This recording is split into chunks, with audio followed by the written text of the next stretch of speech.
Hi, welcome to Mr. Otter Studio. Today I'm going to show you how to draw a tulip and paint it using watercolors. This is a great tutorial for beginners. I'm going to show you how to draw the tulip. I'm going to show you some really simple watercolor techniques as we paint this tulip. The first one is a gradated wash, going from dark to light or light to dark, and then also how to glaze or layer your watercolor. The third thing I'll show you is how to use the complementary color or the color that's across from it on the color wheel to neutralize your color or make it a little bit grayer or duller or darker. The colors we're going to be using are red, green, and orange. So it's a really simple color palette that we're using, and the tulip only has this tulip only has 7 petals, so it's pretty easy to draw. These are the supplies that you need. You need watercolor paper, watercolors, water in a container. You can use one paintbrush, but I'm going to be using 2 paintbrushes, a flat 3/4 inch and a number 10 round, a pencil, I'm using this mechanical pencil, a paper towel, and some scratch paper to test out your colors on. This one is optional. You can use masking tape to tape your borders if you would like to. All right, let's get started. If you want to use the masking tape to tape your borders, go ahead and do that right now. And I like to just take my finger and press down the edges of my tape to make sure it's sealed. The first thing we're going to do is draw this tulip. I'll put a picture of it up in this corner. So the first thing we're going to do is just draw the shape of the whole tulip. So what we're going to do is just draw a square kind of in this part of our paper. A square that's a little bit taller than it is wide. So go ahead and just start and just make a curved line across the top of your paper. Also, I'm going to be drawing dark so that you can see my drawing, but make sure you draw really lightly. So lightly that you don't even need to erase your lines. And then we're going to bring it down and in. So I'm making it come in just a little bit, and then we'll draw the bottom of our box about right here. Go ahead and put the stem in, so it just bends back in this direction. All right, now that I'm just a little bit closer, what we're going to do is just draw another line about right here. This is where the first row of petals comes to. You're kind of keeping this center area open. The first thing you want to do is draw this first petal in on this side. So it starts down just a little bit, so about right here, and then it's going to come up in this direction and then curve back. And it's going to definitely be more round than square. So you can kind of see the shape. Now let's draw it in. So we're gonna start down here, and it's gonna curve in just a little bit. Tulips have these kind of tattered edges that are characteristic of them. And when we get to the top, right in the middle, it's just gonna dip down just a little bit, have a little bump, and then it's going to come around and out and kind of bend down towards that area. So let me erase these lines so you can see that petal just a little bit better. And if yours looks a little bit different or it isn't as wavy, that's totally fine. All right, we've drawn one of the main petals. Now let's go ahead and draw the second big one in. And this is the biggest petal that we can see. And it starts up above the bottom of this. So it comes up, just curves in just a little bit, comes around, then makes a big circle. And we can even just draw this circle coming back into this petal. And then to make it look a little bit more like a tulip, so it fits in this circle shape, we're going to make this just a little bit skinnier right here. Once you get to the top, you want to just dip it in a little bit, and it'll have just a few more little dips coming back in over here. So we have our first 2 petals, and then we're going to draw this big one that comes kind of just back behind these 2. I will draw the shape in really quick, just this bump. And now let's make this bump look like a petal. So it actually has kind of a center that's coming this way. So we're gonna just dip it in at the top and bring it down. And it doesn't really curve much more than that. So I'll erase this so you can see it a little bit. All right, now we have 3 petals drawn. We just have 4 left. Let's go ahead and draw this one that's coming out to the side right here. So there's one that's just gonna be going straight up and over and then coming down. And it's going to be coming towards the tulip, and it just disappears behind this petal. Kind of behind it, like this direction, there is a petal that's coming towards, so it's curving in this direction and then almost coming straight down, just bumping a little bit before it does behind this one. And the same thing right behind it, there is another petal that's coming down behind this petal. So let's erase, I'm just going to erase some of these lines we used to draw it with so that you can see it a little bit better.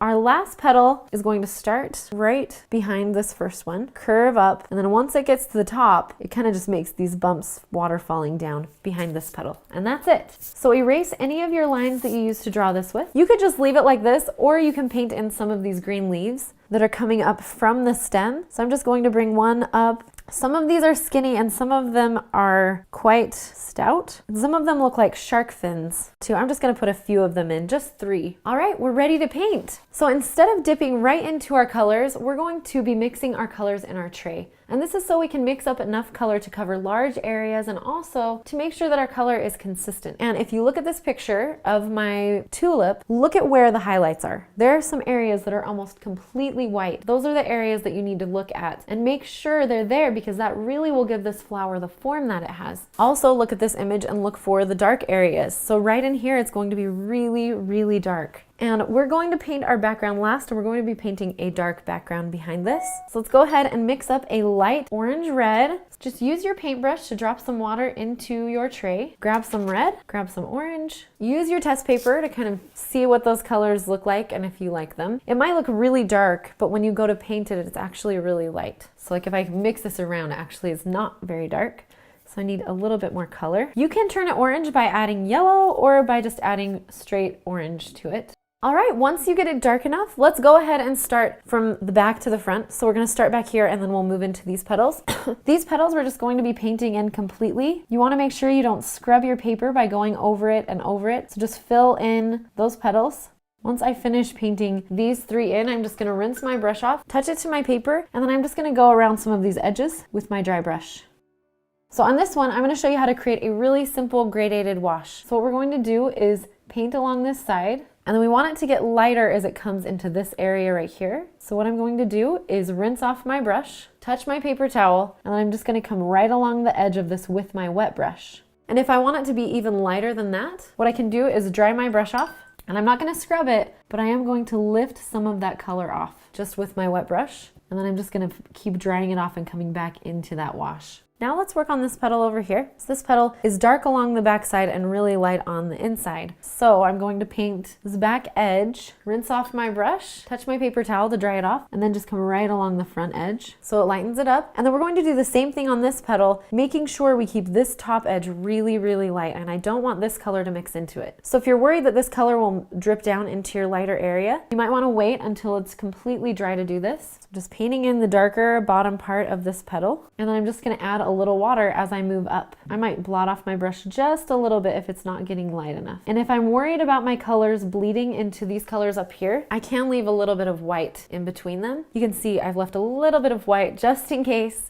And then this petal has a lot of light around this back corner, and then it is a little bit lighter along this edge right here. So start by painting the dark part, which is this bottom part, and then the back side. I feel like this is getting a lot lighter. And I've found, honestly, that the quicker I can paint, usually the better my results are. Then I'm just adding some water and blotting off my paintbrush, coming back along those edges. All right, so there's two ways I showed you to kind of make it go dark to light. One of them is by adding water as you get towards those lighter areas. The other way is just drying off your brush, then just putting pure water on it and painting next to that color, and it will create something like this where it gets lighter. Now we're gonna let this dry before we work on the last technique, which is adding all of the texture and the cool things that are in these tulips. While we wait for it to dry, we're gonna move down to the stem. Go ahead and mix some green into a puddle in your palette. I'm gonna add a little yellow. You can add a little red if you want it to be a little bit more neutral. After you have some green mixed up, go ahead and test it out on your paper. Paint in your stem and your leaves with that green. Okay, let's make it a little bit darker. You can actually just make it darker by using the same color, as you can see. So I'm gonna take that same color and just make these a little bit brighter, a little bit darker, and then add a little bit more green and a little bit of red to that puddle and come in under the flower. And I'm just adding water to it as I bring it down. You can add some shading along these leaves. Just try to keep it consistent. So if the light's coming from this side or that side, try to figure out where those shadows would be. Some of these leaves actually kind of curve in, and that's why they have a little bit of texture on them. So there's going to be a lot more shading in these upper areas. So what we want to do is use the same red puddle we had before. So we have our red puddle mixed up here. I'm going to add more red to it, a little bit more orange. Let's start with this petal and move to the right. Again, if you're left-handed, start on the right side and move to the left. We can see a little bit of texture in here, but not nearly as much as we can see on these two petals. And then it doesn't come all the way to the edge, but just about. And then to make this a little bit smoother, I'm rinsing my brush off, blotting it off, and then I'm just coming along the edge to smooth that line out. And you can do the same thing in here if you want these lines to be a little bit smoother and not jump so quickly. Then let's move to this petal. I'm just picking up from the same puddle. I'm coming right along this edge. And the nice thing with this is I can add some texture to that front petal if I want to. And then there is just a little line that's coming up through the center to the top. And then this whole side is lighter. And I do have a puddle right here that I'm just gonna soak up with my paintbrush. I'm rinsing my paintbrush off and blotting it, and then I'm just coming along this edge.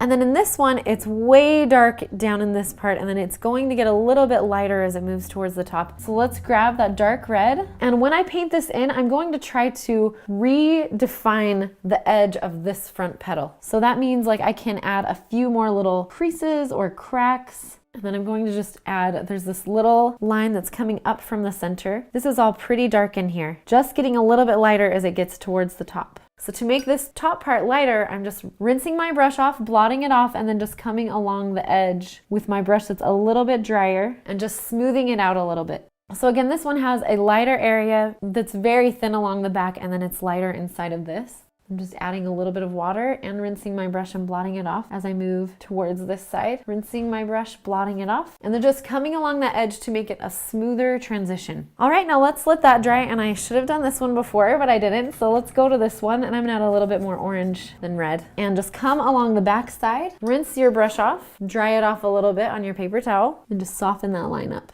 What we're going to do here is we're going to add areas of red, and then we're going to feather our brushes out. If you have a fan brush, it works great. And then we're going to paint in some areas of texture. So let's go ahead and work on this petal first, and then we'll work on this petal. So this is way dark. It doesn't look as dark as I want it to, so I'm gonna add more red. And then it kind of comes up in this direction, and it has two lines, and then the lines are going to be coming out from that. But first we wanna add some more of the shading to this petal. Okay, now once we get to the top, we're gonna do the thing that I talked about before where we feather it out, and we're gonna be going out in these directions from the center. So, and from in this direction from here. And then you can come straight up towards the top. And I would try to go as close to the edge of the petal as you can. Trying not to go onto the other petal like I just did. Something too that's important to keep in mind is this flower, this part right here really is what was in focus. The rest is a little bit blurry. And then let's work on this petal, and this petal has the same thing except that center line is going to come up through here. So grab your red. There's the darkest shadow is along, and I need to make a little bit more dark red or bright saturated red, however you want to say it, is going to come along the back of the petal. Then it's going to get a little bit looser here, and we're going to bring it up through the middle and a little bit on this edge right here. And then we're going to fan our brush out. I'm going to bring it right from this center petal out onto this petal. And towards the top, it actually just gets a little bit shorter. This line does continue up all the way to the top. And this is the part where you could add your green and you could add some more shading if you would like to. But since this is a beginning tutorial, I'm just gonna keep it at this. Keep the background, keep these back petals nice and not showing up too much. But what I do want to do is create a little bit of a shadow with my red and my green on the stem just while I have it ready. So I'm just adding a little bit of red to my green petal, and then I'm just going to paint it onto my stem just a little bit. And I'm actually going to take that green and come onto the bottom of my flower just a little bit in here. And now let's paint the background. You can choose whatever color you want to use for the background. Just make sure you mix up a lot of it. Really quickly, you can use a light background or a dark background. This is one of my tests. So I usually have to practice a lot of times before I do it. So it looks nice. I think it almost looks better with a lighter background. It's up to you. You could even do a way darker one like black, and then it would really pop off the paper. So what I'm going to do is mix up a dark green red, and that's what I'm going to paint my background with. You want it to be more of a gray color. So I'll show you what green and red kind of make almost like this purple color. And that's not bad, but I want it to be a little bit darker. Once you get your nice neutral gray brown background, load up your brush with paint. The areas I would be careful with are just around the edges and down in here. If you need to, you can use your smaller brush to paint in those areas, but I'm just gonna use my large brush. And if you're left-handed, again, paint right to left. I'm right-handed, so I'm painting left to right. The quicker you can paint it in, the flatter your color will be. And I would rather leave like a little white than overlap my colors. So you'll see me just kind of painting next to it. If my color is really dark, I will paint over it, but this isn't quite as dark as I would like it to be, so. And while my background's drying, I need to add just a little bit more definition in these stems. So I'm going to add a little red to my green, and I'm just gonna re-outline some of these and redefine them just so that they don't get completely lost. You can smooth out those edges with your brush. Once you've added all of the details that we'd like to and you don't feel like it's mixing into your background, you can go ahead and wait for it to dry. As soon as it's dry, you can take your tape off the edges, sign it, and you are finished. So now you know how to glaze and layer and also add texture to those petals. So now what I want you to do is go find another flower Take a picture of it with your phone, with your camera, and try using these techniques to paint. And if you're beginning, try choosing a flower with just one color. Thank you so much for painting with me today. I hope you could understand what I was saying even though I have a cold. Please subscribe if you would like to see more tutorials. Also, we love requests. Today's tutorial was a requested tutorial. So if you've ever wanted to paint something specific or draw something, give us a request. We do have a long list of requests, but we kind of just choose the one that sounds the best to us at that time. So thank you so much for painting with me. I hope you have a wonderful day. See you around on YouTube.